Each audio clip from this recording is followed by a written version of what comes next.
दोस्तों, एक महिला दरोगा जो कि रात को सोई हुई तो थी, लेकिन जब वो सुबह सोकर उठती है तो वो अपने आप में बहुत अजीब सा महसूस करती है, बहुत असहज महसूस करती है।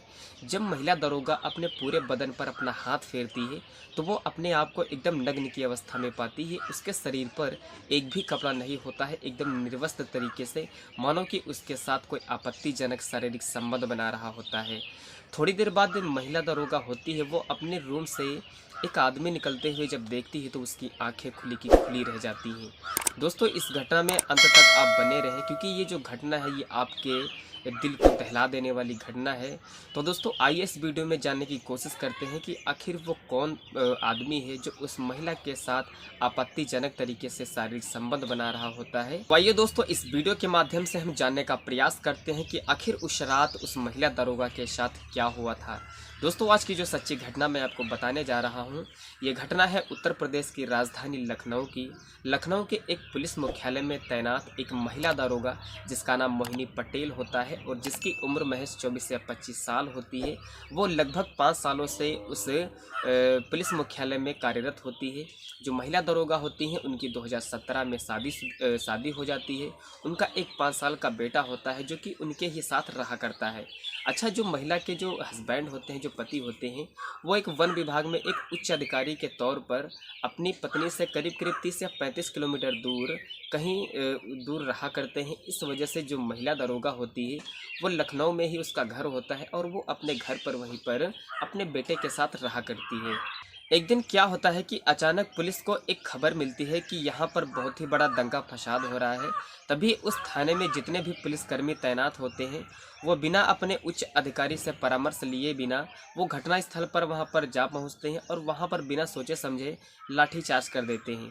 लाठीचार्ज करने के बाद वहाँ कई सारे जो लोग होते हैं वो घायल हो जाते हैं, जख्मी हो जाते हैं और वहाँ पर 3-4 लोगों की जो है वो मौत भी हो जाती है। अच्छा, उस पुलिसकर्मी जितनी भी टीम होती है उसकी जो मुख्य होती हैं वो मोहिनी पटेल जी होती हैं।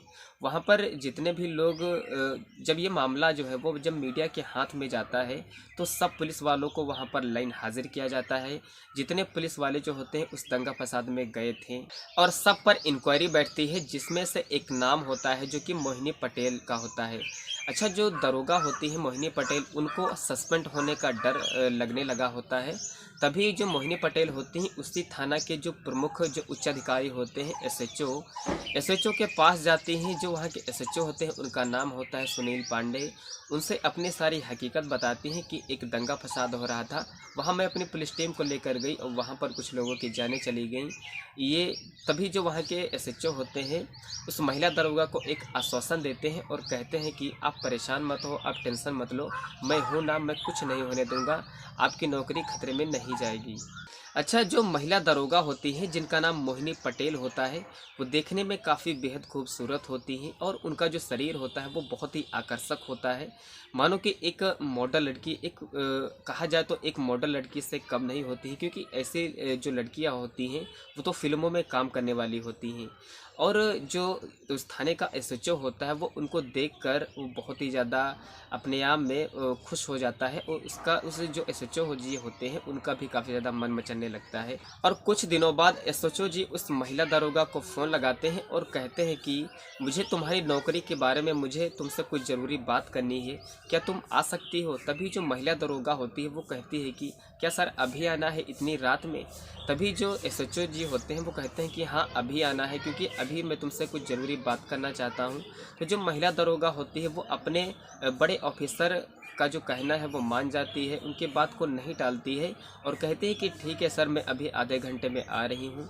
और क्योंकि जो महिला दरोगा थी उसको अपनी नौकरी का भी थोड़ा सा डर था और अपने बड़े अधिकारी का वो कहना नहीं टालती है। और थोड़ी देर बाद जो महिला दरोगा होती है वो एसएचओ के घर पर पहुंच जाती है। जब एसएचओ के घर पर पहुंच जाती है तो वो दरवाज़ा खोलती है। दरवाज़ा खोलने के बाद वो अंदर जाती है। जब अंदर जाती है तो देखती है कि जो एसएचओ जी होते हैं वो एक कुर्सी पर बैठे हुए होते हैं और सामने उनके एक मेज़ रखी होती है और मेज़ पर कुछ शराब की जो बोतलें हैं वो रखी होती हैं और वहीं पर शराब में पीने वाले जो ग्लास होते हैं 2 ग्लास रखे हुए होते हैं। महिला इन सारी चीज़ों को देखकर बहुत ज़्यादा आश्चर्य हो जाती है।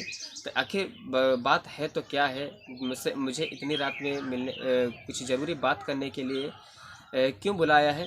तभी जो एसओजी जी होते हैं वो कहते हैं कि आओ यहाँ पर बैठो, मुझे तुमसे कोई ज़रूरी बात करनी है। तभी जो महिला दरोगा होती है वो एसएचओ के पास जाकर दाहिनी साइड में बैठ जाती है और जो एसएचओ जी होते हैं वो उससे उसके नौकरी के बारे में बातचीत करने लगते हैं।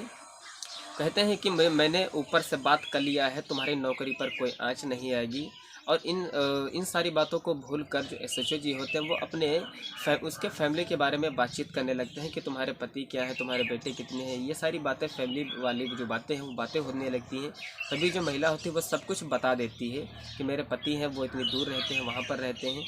थोड़ी देर बाद जो एसएचओ जी होते हैं वो अपना शराब से भरा हुआ गिलास उस महिला की तरफ खिसका देते हैं। जब गिलास खिसकाते हैं तो जो महिला दरोगा होती है वो इस चीज़ को शराब पीने से एकदम मना कर देती है। कहती है कि नहीं सर, मैं ये सब नहीं करती हूँ, मैं शराब नहीं पीती हूँ। तभी जो दरोगा जी जो एसएचओ जी होते हैं उस महिला से कहते हैं कि कभी कभी लाइफ में एंजॉय भी करना चाहिए। और जो महिला होती है वो बहक जाती है और वो एसएचओ के द्वारा दी हुई जो शराब होती है उसको वो पी लेती है। और पीने के बाद जो महिला होती है वो थोड़ा सा नशे में हो जाती है और उस एसएचओ के साथ थोड़ा सा रोमांस करने लगती है, उनके कंधों पर हाथ वगैरह रखने लगती है और उनके गलों में हाथ डालने लगती है। तभी जो एसएचओ जी होते हैं वो अपने को ही बर्दाश्त नहीं कर पाते हैं, तो उस महिला को अपनी तरफ खींच लेते हैं। तभी जो महिला दरोगा होती है वो इस चीज़ का बहुत ज़्यादा विरोध करती है, लेकिन जो एसएचओ जी होते हैं वो कहते हैं कि यहाँ हमारे और तुम्हारे सिवा कोई नहीं है, जो भी हो रहा है आज रात में हो जाने दो। अच्छा, जो महिला दरोगा थी वो भी अपने पति से दूर रह रही होती है, तो उसका भी काफ़ी ज़्यादा मन मचलने लगता है। तभी जो एसएचओ साहब होते हैं उस महिला को अपने बेडरूम में ले जाते हैं। बेडरूम में लाने के बाद वो उसके साथ आपत्तिजनक संबंध बनाते हैं। संबंध बनाने के बाद जो महिला कांस्टेबल होती है वो सुबह नहा धोकर वो फिर से वहीं उनके घर से चली जाती है और फिर से सुबह अपने ड्यूटी के लिए चली जाती है। दोस्तों, ये वीडियो कैसी लगी? वीडियो अच्छी लगी तो वीडियो को लाइक करके ज़रूर जाना। मिलते हैं नेक्स्ट वीडियो में, तब तक के लिए धन्यवाद।